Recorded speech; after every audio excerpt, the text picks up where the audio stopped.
May mga pangyayari sa ating buhay na hindi talaga maipaliwanag. Mga bagay na hindi mo pwedeng ibahagi sa ibang tao dahil baka isipin nilang nababaliw ka lang. Pakinggan ang totoong istorya ng kababalaghan na naranasan ni Sarah sa kanyang dating apartment. Ang multo sa palikuran. Kayo ay nakikinig sa Lihim ng Gabi.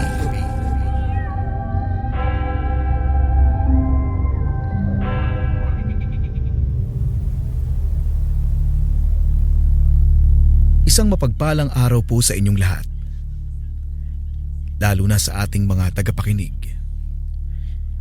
Itago niyo na lang po ako sa pangalang Sarah.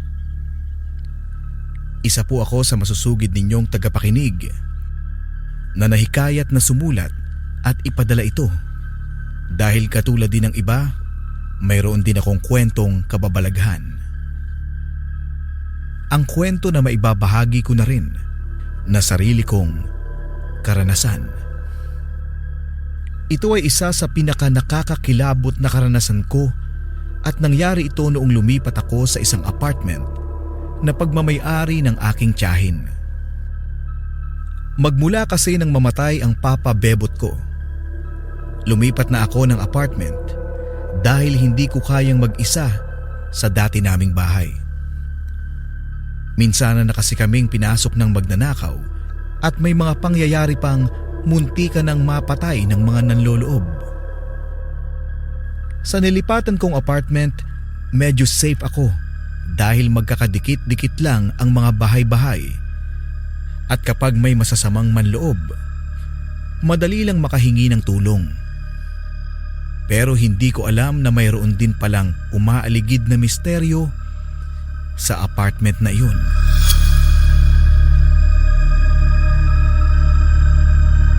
Wala kasing nakapagsabi sa akin tungkol sa bagay na ito. Hanggang sa ako na mismo ang nakadiskubre. O mas tamang sabihin na ako pa lang talaga ang nakakaalam na mayroon palang kababalaghan sa apartment ng aking tiyahin na si Tia Luz. Isa akong senior high school student noong panahong iyon. Grade 12 at madalas ginagabi sa pag-uwi dahil sa dami ng practice na gagawin. Nakakauwi na ako sa apartment mga 10:00 ng gabi.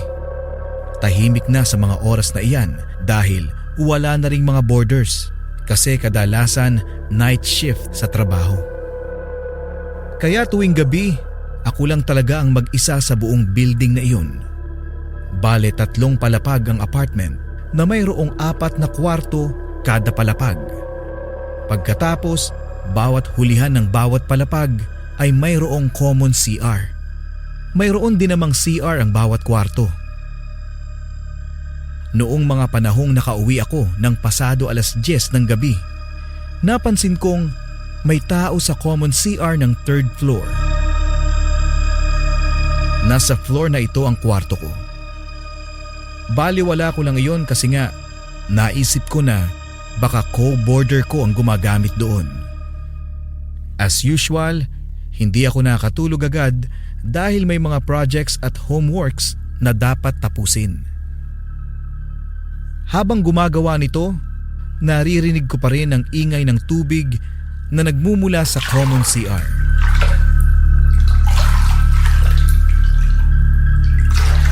Ang lakas talaga na para bang naglalaro ng tubig at ibinubuho sa sahig ng biglaan kung sino man yung gumagamit ng CR.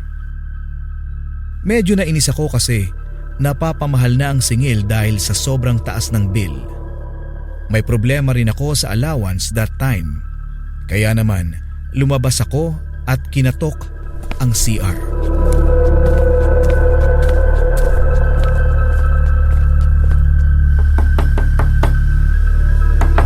Pero laking gulat ko na lang kasi biglang namatay ang ilaw sa loob at nawala na rin ang ingay ng tubig sa gripo at shower. Nakalak ang pinto at kahit anong tawag at katok ko, walang sumasagot. Kaya't kalaunan, hinayaan ko na lang kasi baka pinagtitripan lang ako. Kadalasan kasi mga lalaki ang boarders at baka pinaglololoko lang ako. Hinayaan ko na lang yon at bumalik na ako sa kwarto. Pagtapat na pagtapat ko sa kwarto, muli na namang nagbukas ang ilaw ng CR. Na agad na sinundan ng pagragasa ng malakas na tubig.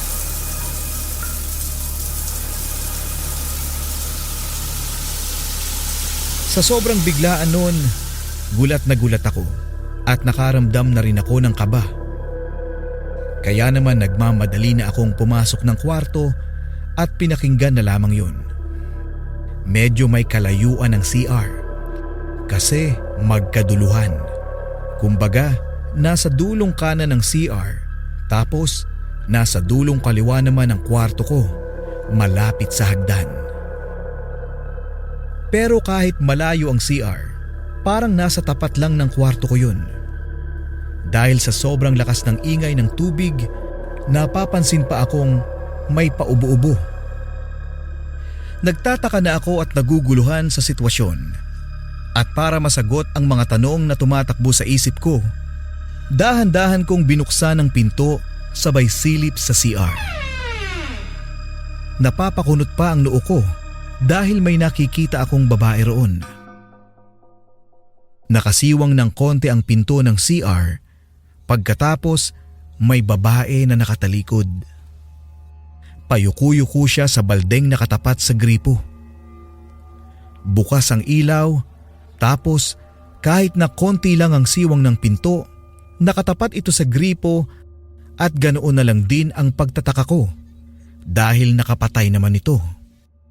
Pero sobrang lakas ng ingay ng pagragasa ng tubig na hindi ko na alam kung saan nanggagaling. Biglaan ko namang naisara ang pinto nang biglaang lumingon ang babae sa akin. Pero mas lalo lang akong napapaisip dahil sa floor namin, ako lang naman ang nag-iisang babae at kung hindi ako nagkakamali, ang mukha ng babaeng yon ay hindi ko pa nakita rito sa aming apartment. Sa madaling salita, hindi siya taga rito. Kinikilabutan na ako sa naiisip kaya nasasampal ko na ang sarili para maiwasan ang mga negatibong kaisipan. Kahit na wala akong naririnig na katatakutan o history ng apartment ni Tia Luz, nagtataka na ako at naiisip na baka mayroon ngang kababalaghan dito. Kaya't naging balisa pa ako sa aking kinalalagyan. Nang hindi pa rin matahimik ang ingay mula sa CR, naisipan kong sumilip ulit. Konting-konting siwang lang ang ibinukas ko sa pinto ng aking kwarto at saktong pagsilip ko, dumaan ang babae. Mas lalo pa akong kinilabutan nang makita ang kabuuan ng babae. May kahabaan ng buhok niya na lagpas balikat na nakatakip sa buong mukha. Basang-basa ang damit na puting blouse at pantalon. Nakapaalang din siya at mabagal ang kanyang paglakad. Maputlang maputla ang kanyang balat at parang nangingitim ang mga daliri. Sa tingin ko, para siyang naglalakad na patay. Nang lumagpas siya sa kwarto ko, doon lang din natigil ang ingay ng rumaragasang tubig. At ang nakadagdag pa sa kilabot at takot ko ay ang malamang hindi sumasayad sa sahig ang kanyang mga paa.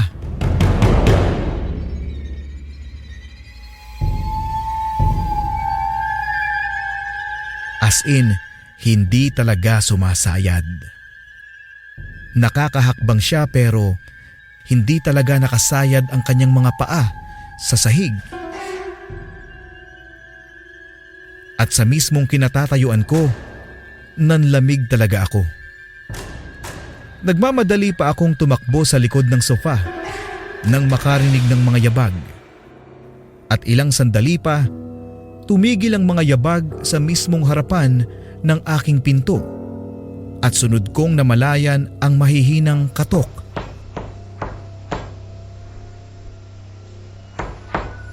Sa sandaling yon mismo, hindi na ako makagalaw sa kinalalagyan ko sa sobrang takot. Walang kurap-kurap na nakatitig pa ako sa pinto. Blankong-blanko na rin ang pag-iisip ko ng mga sandaling yon. Umabot ng halos 10 minuto ang mahihinang katok na iyon at ganoon din ako katagal sa sulok. Nakatulala na ako sa takot. Natigil naman ang katok kalaunan at naging tahimik na rin. Pero hindi pa rin gumagaan ang pakiramdam ko. Pinalipas ko pa ang ilang minuto bago umayos ng upo sa aking kinalalagyan. Hindi ko pa rin maialis ang tingin sa pinto. At ilang sandali pa, biglang may kumatok na naman. Malakas noong una at humina rin kalaunan. Hindi ako nakakilos at nanginginig na lamang sa kinauupuan. Pero mabuti na lang at nawala na rin ito. Isang oras ang lumipas at wala naman na akong nararamdaman. Pero kahit na ganoon, hindi pa rin ako mapalagay. May pagdadalawang isip na lumapit ako sa pinto at dahan-dahang sinisilip ang siwang sa ibaba. Agad din akong napalayo dahil sa aking nakita. May nakatayo sa harapan ng pinto. Hindi sumasayad ang mga paa sa sahig. At panay sa pagtulo ng tubig mula sa katawan nito.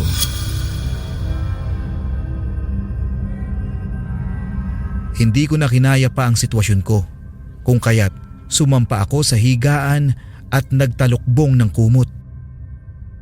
Parang naparalisa ako sa mga sandaling iyon hanggang sa namalayan ko na lang na nagliliwanag na pala sa labas. Paumaga na pala. Kinaumagahan, mugtong-mugto ang mga mata kong pupunta ng eskwelahan. Sakto namang practice day namin ng mga araw na iyon at dahil wala nga akong tulog magdamag sa nakaraang gabi at sa sobrang pagod ng aking katawan, napagpasyahan kong umuwi na lamang ako sa apartment at matulog. Pagdating ko sa apartment, medyo naninibago pa ako dahil walang katao-tao sa araw na iyon. Hindi naman sa tulog ang mga boarders dahil sa kanilang night duty, may mga nakatambay naman sa hallway kahit papaano. Pero sa araw na iyon ay wala na talaga. Pati si Manang Tisay na utility ay wala rin. Siya kasi ang madalas na naglilinis sa hallway ng mga oras na iyon. Pagkarating ko sa 3rd floor, kinilabutan agad ako dahil may gumagamit na naman ng common CR. At sa ingay ng pagragasa ng tubig, walang ibang pumasok sa alaala ko kung hindi ang nangyari noong mga nakaraang gabi. Nagmamadali akong pumasok ng kwarto at binantayan ng ingay mula sa CR. Ilang sandali pa, nawala ang ingay at umalingaw-ngaw ang langit-ngit ng pagbukas ng pinto. Medyo may sira rin kasi ang pinto ng CR at iingay kapag isasara o bubuksan. Kasunod naman ay ang tunog ng mga yabag na papalapit sa aking kwarto.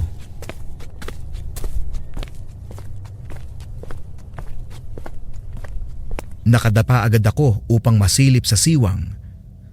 Doon sa may ibaba ng pinto ang nagmamay-ari ng mga yabag. At nakahinga naman ako kasi nakasayad naman sa sahig ang mga paa at nakatsinelas ito. Tumayo na ako at lumabas talaga para tignan kung talagang tao nga ang dumaan. At sa kabutihang palad, tao naman ang dumaan. Kasama kong boarder na nakaboarding sa 2nd floor. Naisip ko na lang na siguro'y sira ang CR sa ibaba. Naglakad na ako pabalik ng kwarto pero kinabahan agad ako nang magbukas ang gripo ng CR. Nakabukas ang pinto at kitang-kita ko ang pagragasa ng tubig mula sa gripo. Nakatingin pa ako noon ng ilang sandali at wala nga talagang tao roon. Naguluhan ako sa mga sandaling iyon kung ano ang uunahin ko. Pumasok ba ng kwarto sanhi ng takot na baka magpakita yung babae kagabi? O pumunta ng CR at isarado ang gripo? Singilan rin kasi ng bayarin at mas malaki ang singil sa buwan na iyon. Kaya sa huli, nilapitan ko ang CR at isinarado ang gripo. Hindi ako lumabas agad. Tinignan ko pa ang loob ng CR. Bawat sulok talaga, at habang nasa loob ako, may nararamdaman akong kakaiba. Parang mabigat ang pakiramdam ko nang mapatingin sa partikular na sulok doon sa may kanang bahagi ng toilet bowl. May kalakihan ng espasyo ng CR at walang masyadong gamit maliban sa balde, tabo, toilet bowl at shower. Tapos sa kanang bahagi na iyon talaga, nag-iba ang pakiramdam ko. Yung tipong isang tingin ay may mararamdaman ng hindi maganda. At sa unang pagkakataon, iyon pa lang ang una kong pagpasok sa common CR. Panay pa ang pagbuga ko ng hininga palabas. At wala sa sariling napatakbo nang may marinig na 2 beses na pag-ubo.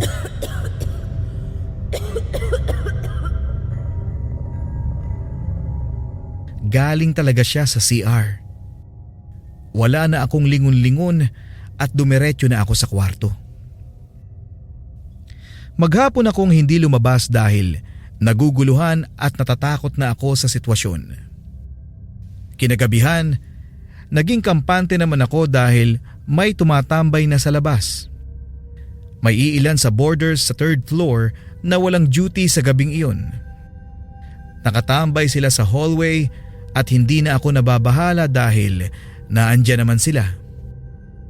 At saka inisip ko na hindi magpaparamdam ang babaeng nagmumultong yun dahil marami namang tao. Busy ako sa paggawa ng project at mag-aalas 11 na noon nang sumama ang tiyan ko. At timing naman na barado ang CR sa kwarto. Wala akong choice kung hindi gamitin ang common CR. Sa ideya pa lang na gagamitin ko ang common CR, kinikilabutan na agad ako. Kaya lang, wala talagang ibang paraan dahil sobrang sama na talaga ng aking tiyan.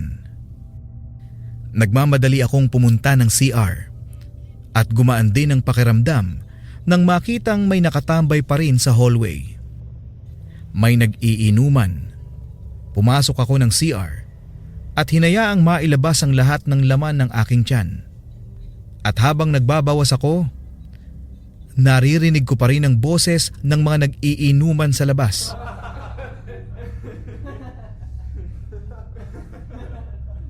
Naging panatag naman ako. Ilang sandali lang din nagulat ako na halos mapatalon sa biglaang pagbukas ng gripo, gayong hindi ko naman binubuksan. Katabing-katabi ko ang gripo at wala namang ibang tao maliban sa akin. Sa puntong yon, nagsimula na akong makaramdam ng takot. Napapatingin na ako sa bawat sulok ng CR at hindi na hinintay na mailabas ang lahat-lahat. Ni hindi na nga nakapaghugas dahil sa sobrang takot. Paano ba naman? Umaalingaw-ngaw ang pagragasa ng tubig pero wala ng tubig na lumalabas sa gripo. Sunod-sunod din ang pag-ubo ng kung sino. Paglabas ko, pinagtitinginan pa ako ng mga nag-iinuman dahil napapasigaw na rin. At sa sandaling yon, sa mismong tapat ng kwarto ko, may babaeng nakatayo. Nakatalikod ito. At kahit na nakatalikod, alam kong iyon ang babaeng nagpakita at nagpaparamdam sa akin noong nakaraang gabi.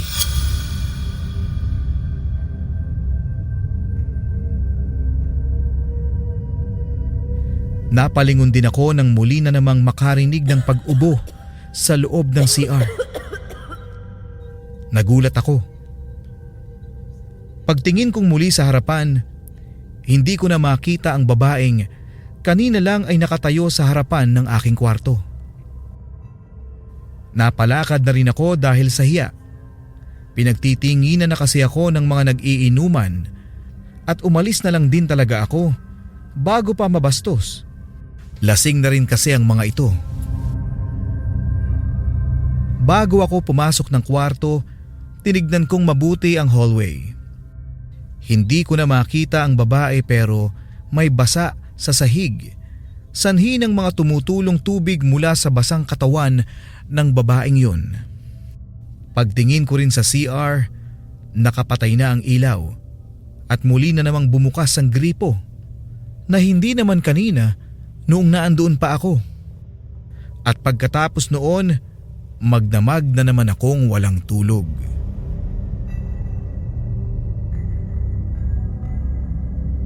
Kinabukasan, sumadya si Tia Luz para tignan ang apartment.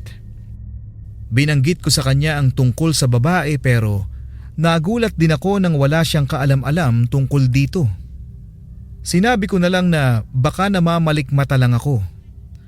Baka kung ano pa ang sabihin ni Tia Luz at baka masabihan pa akong naninira sa kanyang apartment. Kilala ko pa naman ang ugali ni Tia Luz. Pati si Manang Tisay na utility ng apartment o kahit na sino sa mga boarders, sinasadya kong banggitin sa kanila ang nagpaparamdam sa akin na babae sa tuwing may pagkakataon na nakakausap ko sila. Pero base sa kanilang sagot at reaksyon, wala talaga silang kaalam-alam. Naisip ko tuloy na ako lang ba ang pinaparamdaman o sadyang nababaliw ako ng wala sa oras. Pero naranasan ko at sigurado akong totoo yun. Sa mga sumunod na gabi, nagpaparamdam pa rin ang multong babaeng yun. Mga bandang 1:00 ng madaling araw, bumubukas ang gripo. At may mga yabag na palakad-lakad sa hallway. Tapos may ingay pa ng pagtulo ng tubig sa sahig. Minsan may kumakatok pa sa kwarto ko at nang hindi ko na talaga makayanan, lumipat ako at bumalik sa dating bahay namin. Mas pipiliin ko na lang makipagpatayan sa mga manloloob kung meron man, kaysa doon sa apartment na gabi-gabi namang may nagpaparamdam. Hindi ko kaya ang mga ganoong sitwasyon.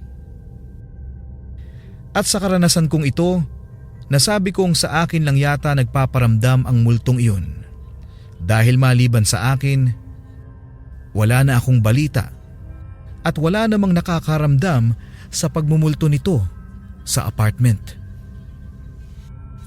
Wala rin akong naririnig na ibang balita tungkol dito.